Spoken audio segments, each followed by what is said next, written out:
All right.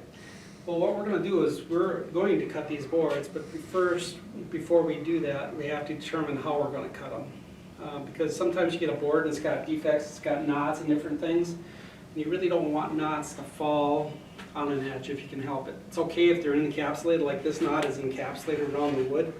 This knot is fine. It won't go anywhere. But if you cut on the end, say I was to cut right through this knot right here, I don't know if you can see it good, but if you're to cut through this knot, instead of being encapsulated, it's going to be, part of it's going to be wide open. And it will most likely break at that point. So we want to avoid cutting these knots. So what I'm going to do is I'm going to look at my cut list, and then I'm going to determine where I'm going to cut on the boards. Okay? It's a real important step because it's the art part where you're actually determining where you're going to put each piece of wood, and then that's where it'll go. So let's just see here. So for letter A's, that's our longest pieces. 48 is going to put us close to the knot. It would work on this piece for our side panels. And in fact, it would work out just fine because it's going to miss this knot. It's going to encapsulate it, and it'll work just fine. I love knots. I love knots in the side of the cabinet. I think it adds a lot of character to the cabinet. I hope you're with me on that one. This one here, you know, the clearer the board, the easier it is to use in that state. So again, 48 inches puts us right. There's nothing there. That looks really good. So then you look at the boards, the end of the boards, and you look for. Here's a small defect down here on this corner. All it is a little bit of bark. You see it right here? It's just this different color. And you can see a little bit of the bark right here. We try to cut that kind of stuff off. It can come off over the time. And so what we're trying to do is we're going to try to cut that off. So I think this, instead of a back on this one, or the sides, we're going to put that as like a different piece, like our, see these different lids up here?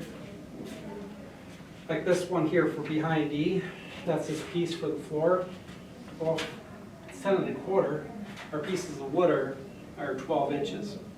So we can easily cut that off and put that somewhere else. So let's just, we'll make that into a letter D. So, and that piece is 18 3/8. And we have a kerf in there, but as long as we're fairly close, we're going to be fine. So 18 3/8, we're going to call that, we'll just mark it off. About 18 3/8, and we'll label it letter D. And I want you to write real soft, like, or right over here on the other side where we're going to cut it off anyway. But that'll give us an indication as to what we want to do in that spot. So we want to cut off letter D over here so we can get that bark cut off. Okay, then let's come over and look at our next one.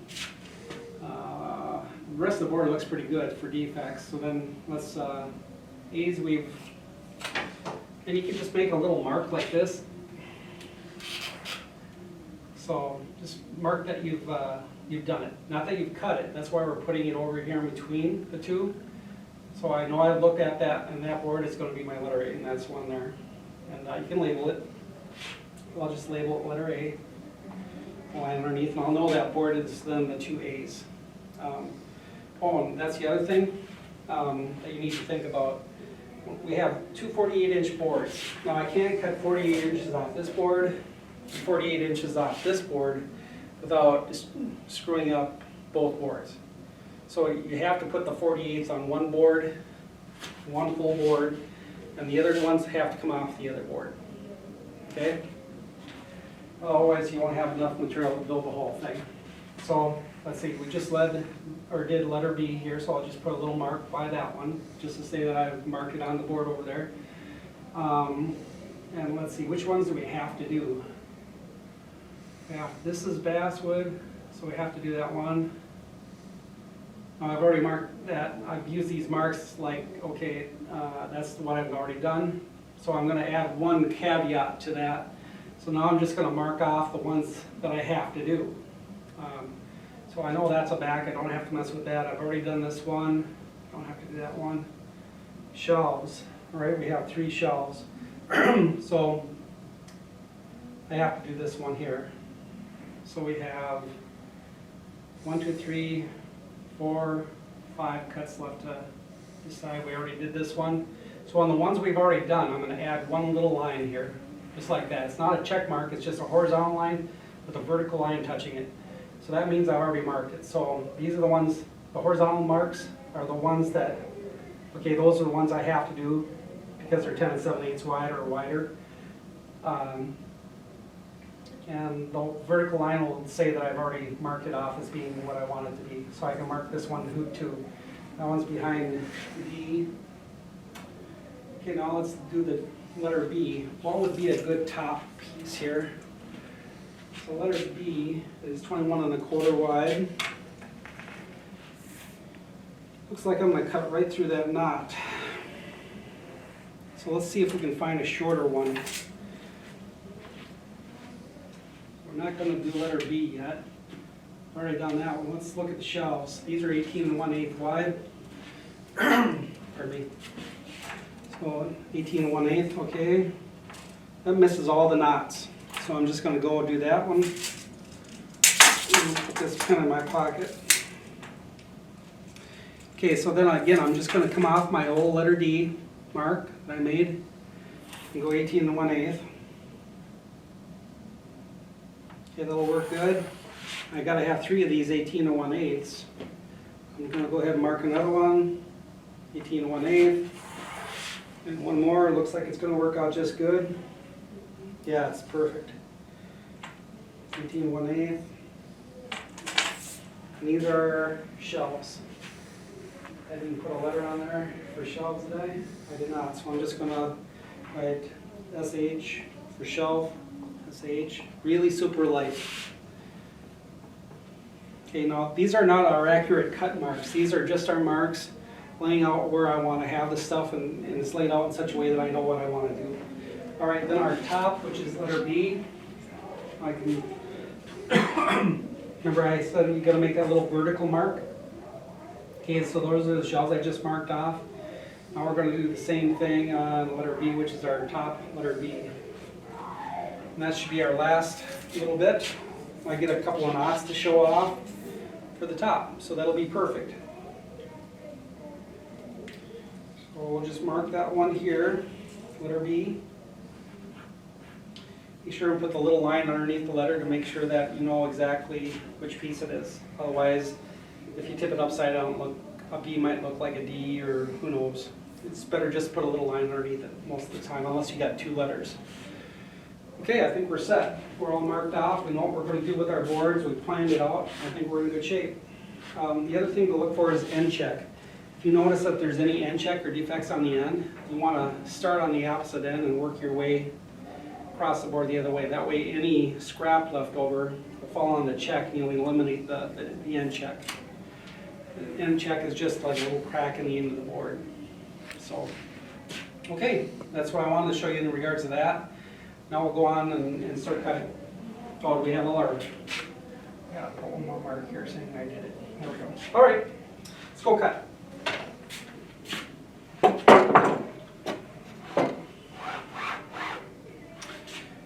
Okay, all right. What I did here is you just slide it. This is the table on the fence, so I brought it up.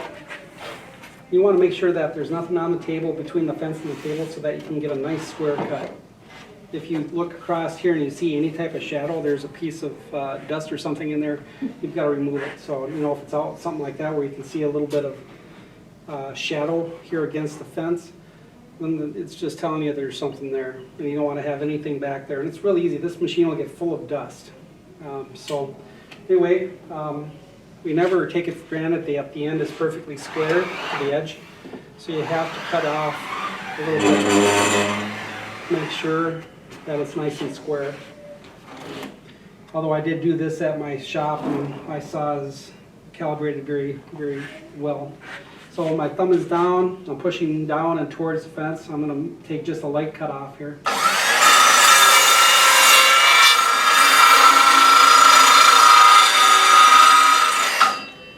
And it was pretty true. It looked really good. So now we'll just slide it across. There's no end check on this end of the board. In fact, I didn't see any end check on the board whatsoever. So I think we're in pretty good shape.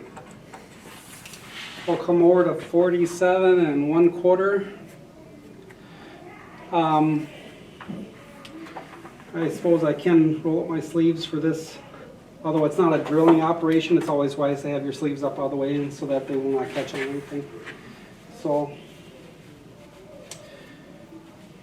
I'll get that done.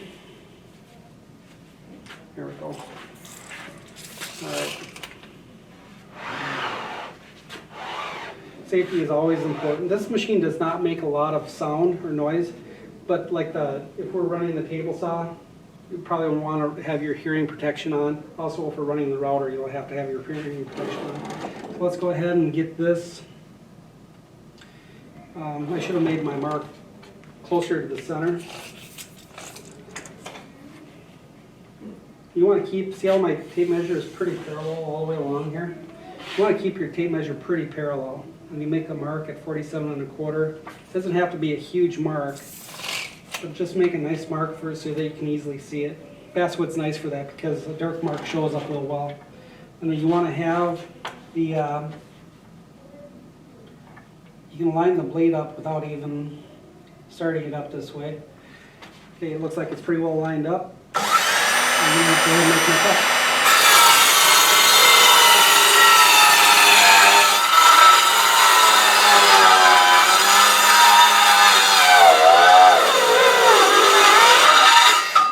And that is the sound of a dead battery. So I'm going to go replace the battery quick here. Put this one in the charger right away.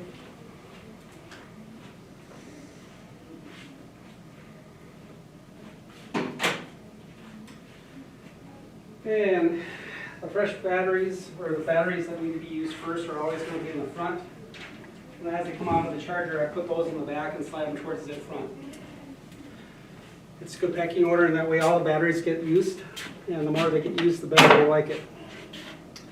All right, so there's one board. I can just get the dust off right here over that. I'll cut off our next piece. This side is already trued up good. There's no shadow along there. And the other thing you want to remember that is a good saw stand will support the stock and the saw very securely. You don't want to have anything wiggling around if you can help it. I'm just looking at some small imperfections here on that, and here's some more bark, but probably use that on the inside. It'll never even be seen. So the other side looked really clean to me. So again, we'll come in about 3-4 inches, something like that. Okay, mark it at 47 1/4. Okay, you want to always cut right to the center of your mark if you can. If you can see just a dash of your mark left over after you've cut, you've done it really well. Let's get that over. Okay, my thumb is pointed down. I'm going to go ahead and make the cut.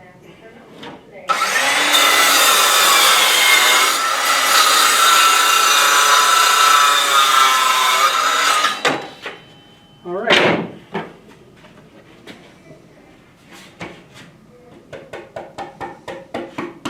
All right, there's our two sides. So after we get our sides cut, we have to mark them off our list. It's one of the first things you want to do. Oh, the other thing that we should do, and you cross off the quantity. So say I would have only made one, I would have crossed off the 2 and put a 1 in front, okay? But since I made them both, I can just cross them off. That was just for an example. So as you do it, this is the way you want to do it. You want to cross off the piece that you've just cut off. And also, you want to label them. So on the bottom, where the sanding isn't near as critical, I can just write an A right here. I put a line underneath it, and I'll know which piece they are. Of course, when you got a fairly small project where you're only doing like 10 pieces, something this long is going to be very obvious. But when the pieces are very close together, like our shelves and our bottoms of different things, or they're only 1/8 inch off, it can get confusing. So you want to make sure you label it so you know what you've intended that piece for. It's very, very important to do that. Okay, now following the way we've got our board laid out, I'll cut each piece even if they're not in order. So say you had a better piece for a shelf, you had, let's use a real piece here. So say our B was actually here, we had a shelf here, and we had a shelf there. That's okay. You just got to make sure you follow what you've laid out on your wood, whatever it is. Because if you don't, all that planning you just did is worthless. So right now I'm saying I can cut off my letter D. Actually, that'll be behind D, so it should have been like that. I forgot the capital B. So I'll look up. Actually, I got to chew up this end of the board first. So I'll go like that. I'll just take off a hair. You don't need to take off much. So I'm pushing down and back with my thumb.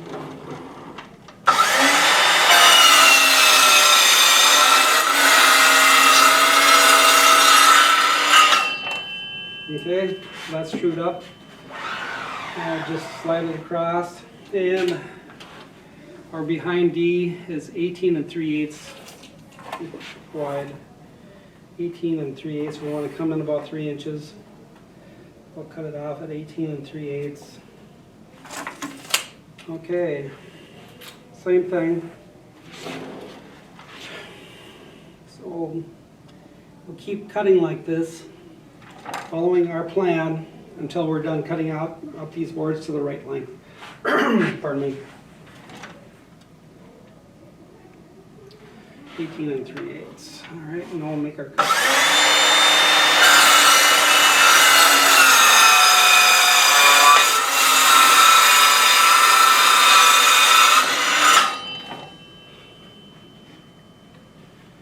Okay. It's already labeled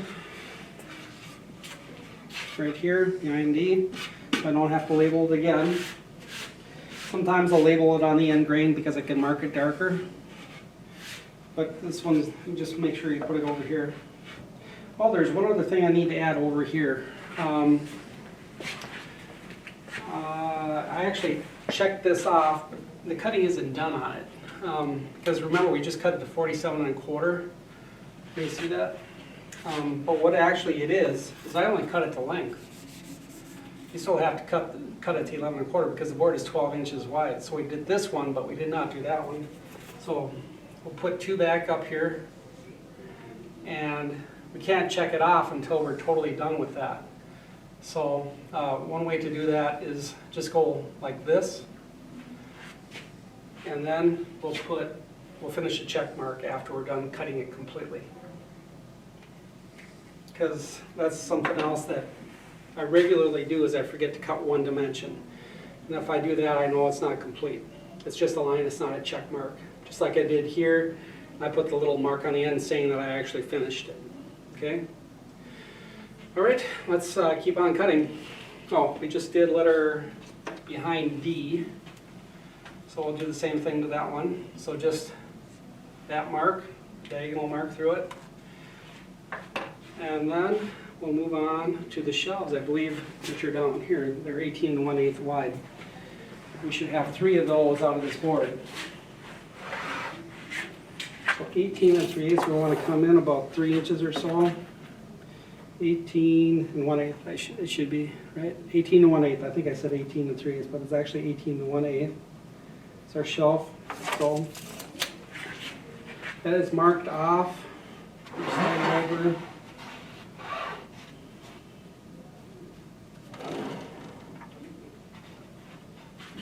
Again, I'm just checking out. There we go.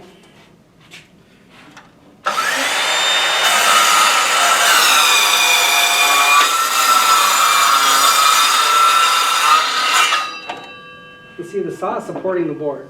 I'm not supporting anything, that's the way it should be. As long as you have your thumb down and everything, you should be good when you're cutting. And it's not marked. Oh, it is right here. SH for shelf, which is fine. Okay, we'll just make another one at 18 1/8. And 3 inches or so, mark it at 18 1/8. If you didn't measure each one individually, you would end up with a situation where you're not compensating for the kerf. And we got to have a lot of accuracy when we're doing this work. Oh, see how I just pushed it down? I may have moved my mark. You know, I could actually move this rest in a little bit so that it supports the stance a little bit better. There, that should be much better now. Now I don't have to hang on to it, it's not tipping all over the place. Now we'll get it so the blade is right in the middle. It's already marked shelf, but if you don't compensate for that kerf, you're going to end up with something way too short. That's why I said before that those weren't the accurate marks. We were just getting it so for placement.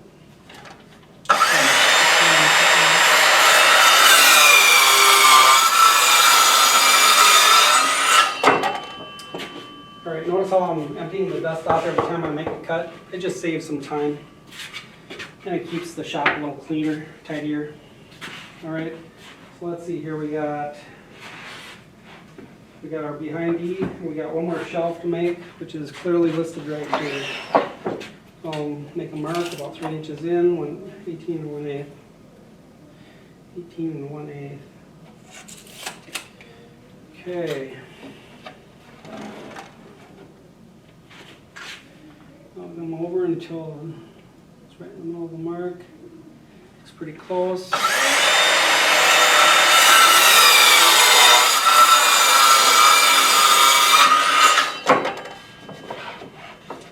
Okay, make sure that it's on the machine before you leave it, because eventually you run out of stock holding that's got to sit on top of the saw. So let's see, where's our shelves? All right, we're done cutting shelves, except for the width. So we come over here and we make a little diagonal through the number. That'll specify that, and then we only have one left to build for length, and that would be letter, which one was that? Well, it's actually our top. It's letter B. So that's 21 1/4. So we're going to have a drop here, just a small drop, which is fine. Actually do that so if people make a small mistake, we can compensate. But if they make a big mistake, we can't. Well, I'd hate to have to start cutting up boards just because people aren't measured it properly. So anyway, let's move that in a little bit. I don't think that line is out far enough. 21 1/4. Okay, I love these knots. It's going to be real pretty on my cabinet there. So anyway, we'll move that in. Get this over like so.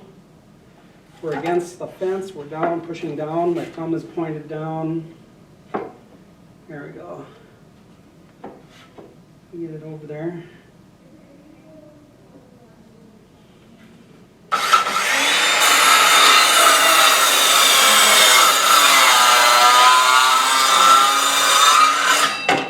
All right, there's our drop. Not bad.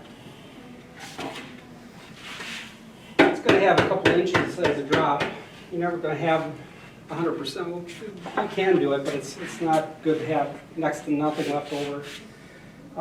Let's see here. Oh, we have one more. We have the letter D cut out of our lineal footage, and our letter C, which we're going to have to rip as well.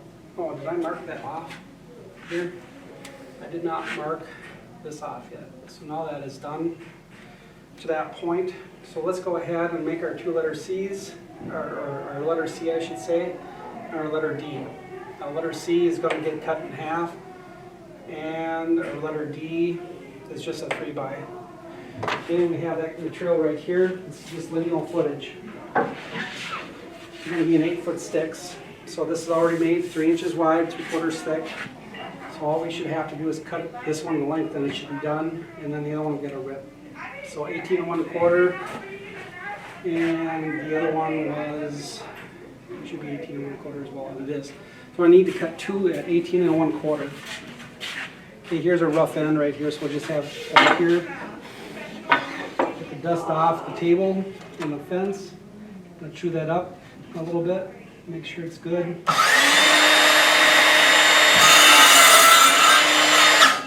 Okay, now we're going to cut one at 18 1/4.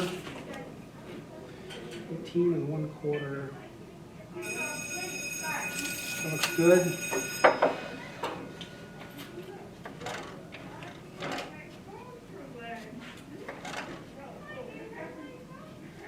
Get it lined up good. Looks pretty good.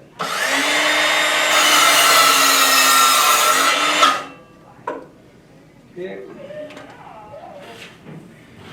I don't know if you can see, it's just a tiny little tick mark right here. I cut about half the line off. It could be just a tiny bit long, but it'll be fine. So this is letter D. Mark that on the end and put a line underneath it. And our stack. Okay, we need one more at 18 1/4, correct? Oh, 18. It's 18 1/4. I did make this correct, didn't I? I did.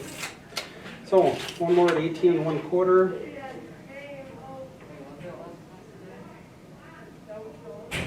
There we go.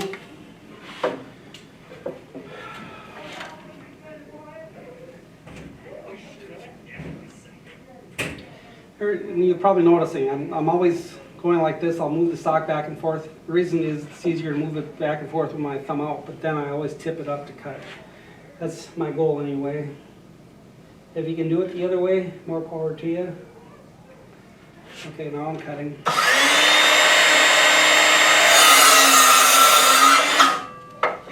Alright. Now I'll just leave this here for now and I'll put it back in the rack. Alright, so this is our letter C. So I'll just mark that letter C. I'm going to be cutting this one right down the middle on the table saw. So I'll mark them both letter C on the end. Alright, so that is there. Now I got to go take off the two that I've just built. So letter D, this one is complete. So I'm going to go like that. I can also do that one with this letter B because the stock's already at 12. For some reason I only just put it like that. Our stock is already 12 by 8 and we cut it off to length of 21 1/4, so that one is complete as well. Let's see here. And we did one other that we have to cut it in half. Here it is. So that just gets one of these. Okay. Then as we finish our cuts, we're going to make it look like a check mark on each one of them. Just like we've been doing here. We're going to save ripping this stock until the very end. That's our back. We'll do that at the very end.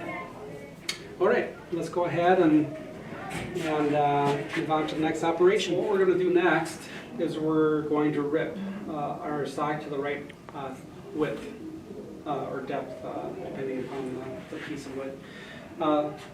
The other thing is we've got two pieces that are complete, and we're going to want to set those out of our way so we don't accidentally cut them. I've done that several times where I've had something complete and then cut them on accident because I thought it was a different piece.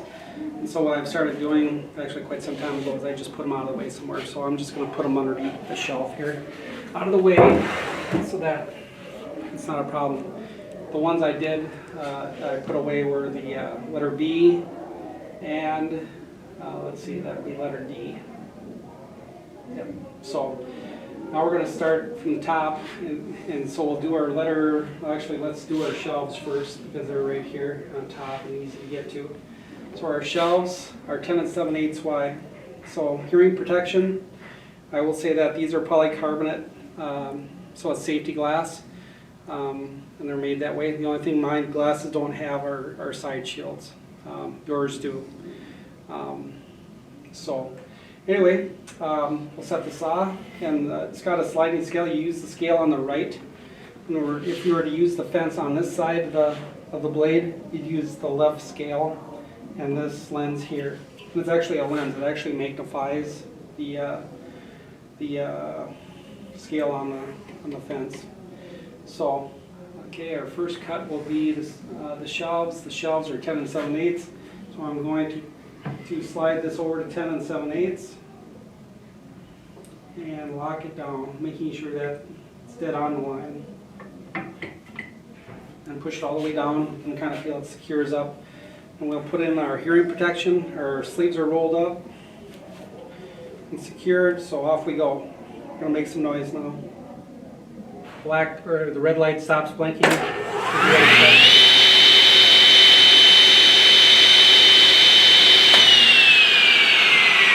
The other thing I forgot to tell you is right now the blade is set for cutting a 2x4. So we're going to set the blade for the saw, and the blade is completely stopped. You see that? I'm going to slide it up here, and you want that blade only 1/8 above. See, right now it's probably 3/4 of an inch above or better, 1 inch maybe. I'm going to bring that down until it's about 1/8 above.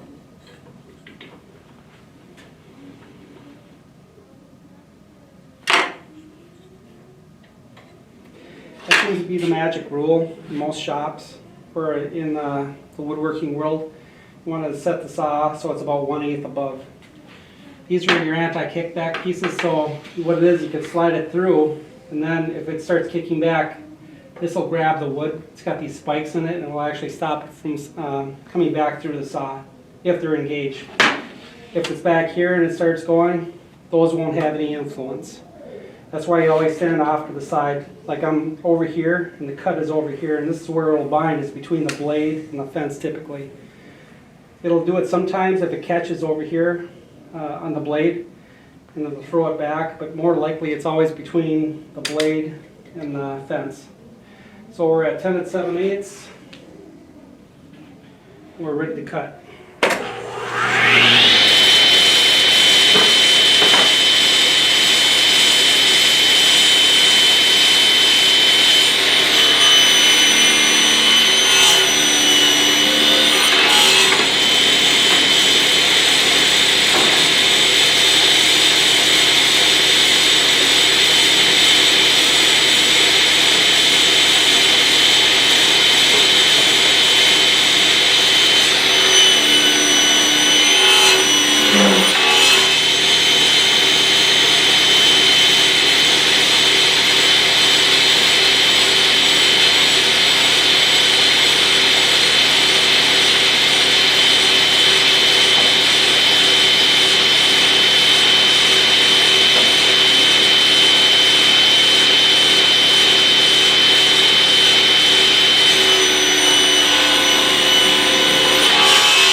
I actually cut my marks off, so you can barely see the lead there.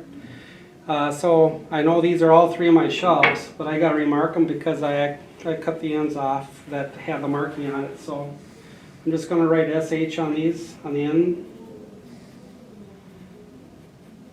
Because these are going to, either this edge or this edge is going to be our exposed edge. So even if I mark it on the end, it's never going to show up because it's always going to be inside the cabinet, so you'll never see it.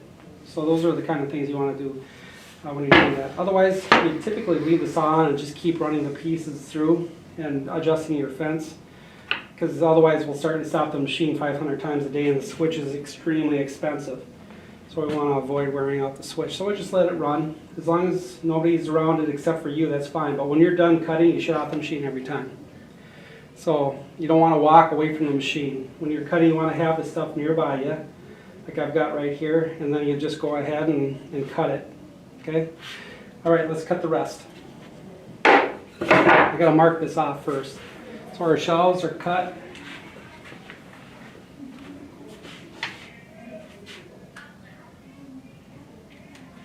All right. Store those under here with the ones that are already done. All right, and then let's do this one next. It's the 3-inch piece. That would be letter C. It says 1/7/16. You probably won't hear me for the rest of the cuts, but just know that I'm cutting each piece individually, and we'll go off and mark each one of them off after we're done cutting. 1/7/16. You're going to use the push stick for this. So the one you saw here, the fence is way over here. I just made the cuts off to the side here using my hand. If you get any closer in this slot, you should be using a push stick. Okay? That gives you about 4 inches here between you and the blade. So you want to have your hand tight up against the fence with your finger hooked on the side. You push it through like that. And that's when you're over at the slot. Okay? Anything closer than that, use a push stick. Obviously on this one, on 1/7/16, we're going to be using the push stick. Okay, we'll turn on the saw.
Alright, I want to show you, this is a piece of the bark. Now, we laid it out so we could cut that off, but if you cut this edge off, you're not going to do any yourself any good. So you got to keep track of why you labeled it that. I should have put a mark on this side or something, just say I want to cut this end off. And then you always want to cut the mark you made off. But if I would have put a X there, then you'd know that was why I did that. And the other way you could do that is use a piece of tape, masking tape or something. Just mark on there, I want to cut this edge off or something. You want to be very clear what you're doing, because when you're cutting, you're not going to remember everything. And you want to make sure that you're cutting the right pieces for the right reasons. All right, we'll flip this on, we'll cut off our letter behind D.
You may have noticed that I've been removing the stock.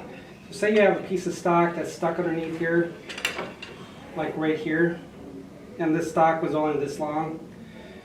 You never move in there with your hand and try to get it out this way or even back here. It's okay if it's way back here and you're taking it off the end of the saw like that. But what it is, if it's dancing around here, you're just too close to the blade. If you're inside this red, you're way too close to the blade. So you should never, ever, ever do that. So say it's right here or something, and it's much shorter. That's why you have a pencil. You can use a pencil, leftover piece of stock. I have lots of cutoffs here. So then just use another cutoff and just move the stock away like that. That's a very simple way to do it. And it keeps your hands away from the blade. You always want to keep your hands for sure out of this red zone. They shouldn't even be close to that red zone. This slot is what I was referring to, and if you notice when I'm pushing the stock through, my thumb usually falls inside the slot. Okay, so if you come over here with your fence, and you're like this, this is the way I would do it. You're pushing the stock through like that, okay? Or you can use the push stick. But anything closer than that slot, there's no way your hands should be any closer than that, really. If you're in the red zone, you probably, if I see you in that red zone in any way, other than with a piece of wood or something pushing it out away from the blade, probably going to take you off the soft. Because there's a few things I can't tolerate, and that's something that isn't safe, and that's unfortunately one of the things. You should never, ever, ever be in that red zone at all. Unless the machine is off or you're repairing it or something like that where the machine is unplugged or whatever. So anyway, so that is our rips. I'll go finish marking them off with check marks, and then we'll be on to the next operation. Okay, we're going to put the dados on the inside of the cabinet. So we have to choose which side we want to have in based on our knots and different characteristics of the wood. This big old hairy knot here, that's kind of a big deal. And but as long as it's on the inside of the shelf, it shouldn't be a bad thing. So we're going to make sure that's on the inside. So that is that. So we know that this is going to be the inside. And this side has some really pretty color, but I think I would like to have that on the inside too. This is kind of, it's not bark, but it just, it's something I don't find real attractive. So this, I'll probably put like that. The other thing is the outside here. It has some tooling marks from the jointer, but it don't look terrible. So I think we'll just go ahead and make this the inside. This will be the bottom. So I'm going to mark where I want to have them. So we'll go like this, knowing that this is where the back is going to be. So I'm going to make some X's along these edges to tell me that's where the back is going to be. And these are actually going to get cut out. I'm going to put these X's right by the back, or right towards the edge, so that I know we'll cut them out. These will be the bottom, so I know that the dados will be right about here. So it's 2 1/4, so I'll put an X here and right here. And what I'm doing is I'm going between 2 1/4 and 3 inches, and that's the distance off the floor. And I should actually cut this X right out. All right, and so that end will be the top. So I know those will be my backs, and this will be my bottom footer where the behind D goes, the dado. So the way I've already got the table saw set up, so all I have to do is flip it on and cut them. So I'll go ahead and get that done.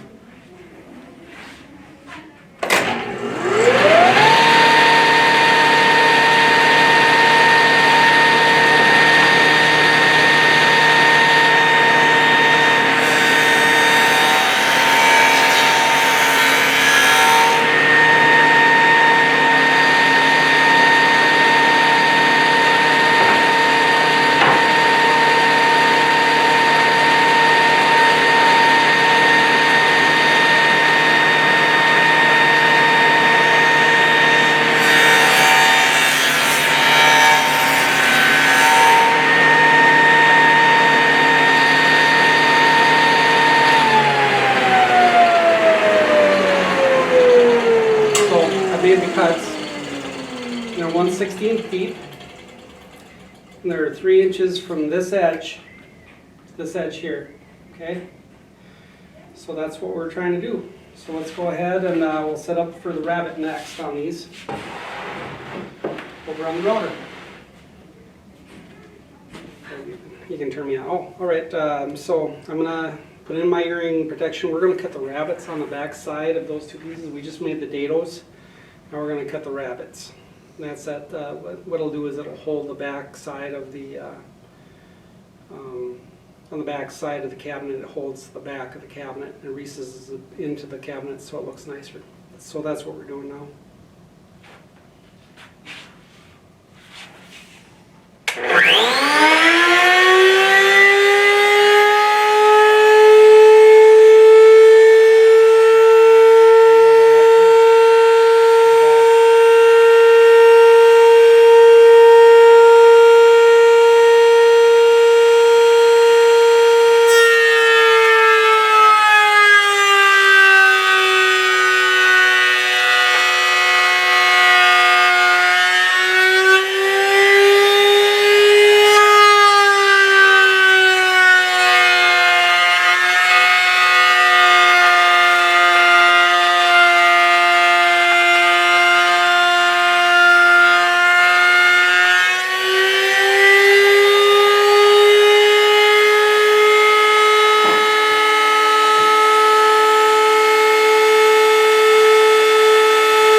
what I did was I got the rabbits made. They're all nice and clean, and I get the ducks collection on. We won't have near as much dust. So anyway, the rabbits are done, and then we'll probably move on to our shelf holes.